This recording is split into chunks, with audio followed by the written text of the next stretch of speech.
everyone, I'm Ryan. I'm Doug.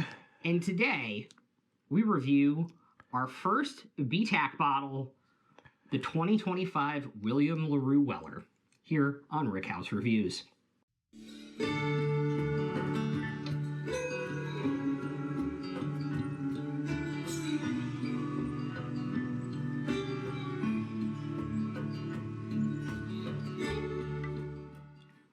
I don't know what more can be said about the Buffalo Trace Antique Collection. It is one of the most highly sought-after unicorn bottles every single year, regardless of which one it is, whether it's the SAS 17, the Eagle Rare 17, the George T. Stagg, the William Larue Weller, the Thomas H. Handy Sazerac Rye, the new E.H. Taylor they added to the collection. They're sought-after.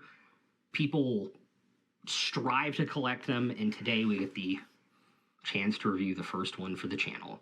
And I'm very excited about it. I got to try the 2024 in Kentucky. Nice. But before we continue on and talk a little bit more about this, if you guys really want to help out the channel so we can get more bottles like this next year, please engage the algorithm, like, comment, subscribe, ring that notification bell, and share this video with all of your bourbon-loving guys, gals, and non-binary pals. So this is the Weller. It is wheated bourbon, like all of the Weller line. This year is like 12.5 year to 15 year at barrel proof, which came out to be 129. And I am so excited to get into this. A bottle named after one of the godfathers of bourbon. You ready? I am, but as always, we use our own review algorithm and we like it, but we will be changing it soon after the new year. However, for this year, 2025, we do aroma at 25 points, flavor at 30 points, finish at 25 points, buy and recommend at 10 points, and usually there's some caveats that go along with that. And so we shall begin. Salut, my friend. In Australia. Whoa. Uh-oh. Are we finally punching up? That'll put hairs on your nose or take them away. You don't smell a lot of proof for 129, which is incredible. You get a lot, you smell a lot of the barrel tannin. Okay. Like, you get a lot of, like, that, I call it burnt sugar, like, baked vanilla smell that you get from really older barrels. There we go. And you get a lot of that with the proof. It's not overpowering, it's not underpowered. It's just kind of where it needs to be. I'm also getting some, like, tea on the aroma, too. See, I'm getting that proof. It's just wow, pow. It smells very, very good, though. I don't think perfect, but it smells very, very good. Mm-hmm. I'm kind of scared to take a sip, but here we go.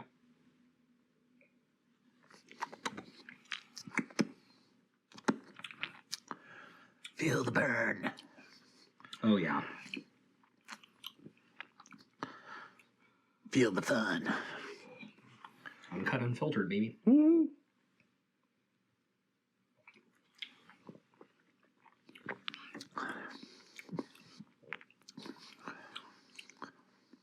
That flavor is so unique.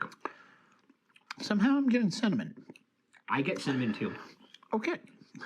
I get, like, if you took, like, the vanilla cold cream from Starbucks. Okay. And put it in, like, a chai latte. Interesting. So you get, like, the cinnamon and the tea spice, but you're also getting, like, some creamy vanilla flavor with it. Makes sense. It is very harsh on the tongue the first time, but I always say you got to do 3 sips to really get it.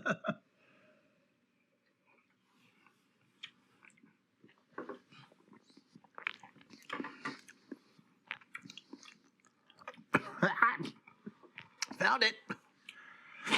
You're struggling with this one. A little bit. I think I've struggled on more bottles this year than you have, so this is crazy for me to see. I thought I had my numbers.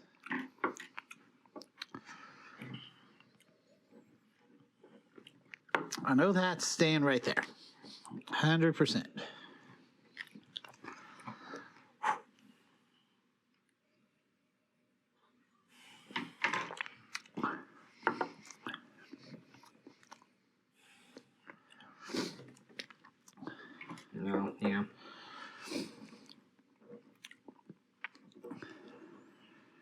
Yeah.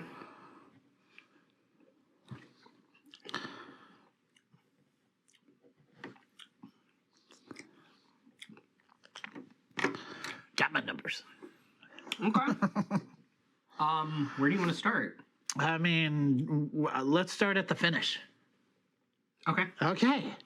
The finish. I felt like it was roughly what I really, really wanted. It wasn't perfect, but it was great character overall. I give it a 22 out of 25. I gave it a 23 out of 25. Okay. It kind of had like this cinnamon frosting oaky thing going on. Right.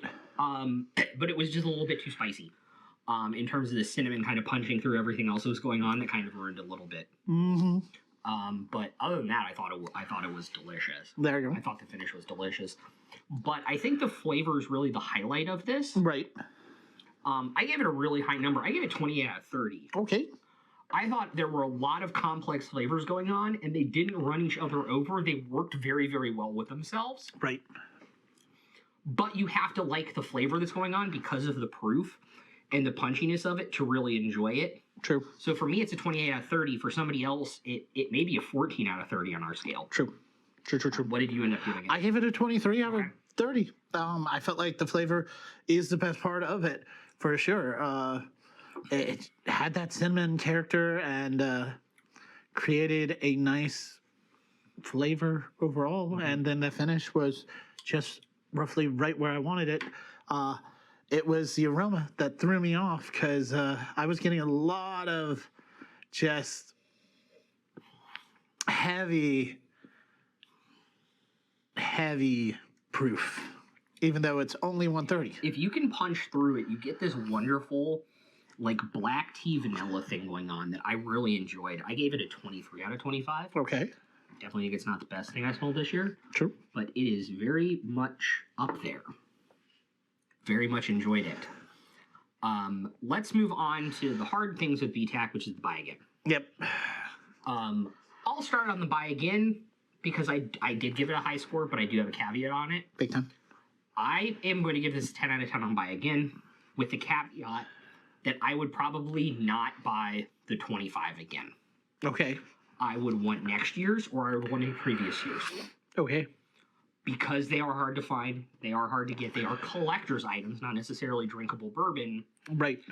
But in the aspect of collecting it, maybe put 2 or 4 ounces up, and then a couple years from now, do a vertical of them, and with the other ones, I would want to get multiple Wellers. I would want to get next year's or 2024's and kind of build the collection out a little bit. I wouldn't get this again, but buy again for the series, 10 out of 10. There you go. I ended up going 5 out of 10. I feel like it's a bottle that could be bought again if available, but again, the rarity of it makes it a unicorn, like always, and it makes it a little more difficult. As far as recommend, I'm actually going to jump my number up just slightly. I'm going to give it a 6 out of 10 because I feel like being a unicorn, if able to find it at, cost a little below MSRP, because, at MSRP, 100%. Going secondary, third, it just seems a little criminal. But at the same time, it is a unicorn bottle, so it's understandable why the price point is. 18 to 2,800 of these bottles exist. Mm-hmm. I gave it a 6 out of 10 as well on recommend. Yep. I think if you like Weller, if you like weeded bourbons, and you have the ability to get one at mid-secondary or MSRP, I think it's a no-brainer. I think at high secondary, you really have to make a value-cost decision on it, which I can't do for you in a score, but so that's why it gets a 6 out of 10. There you go. Yep.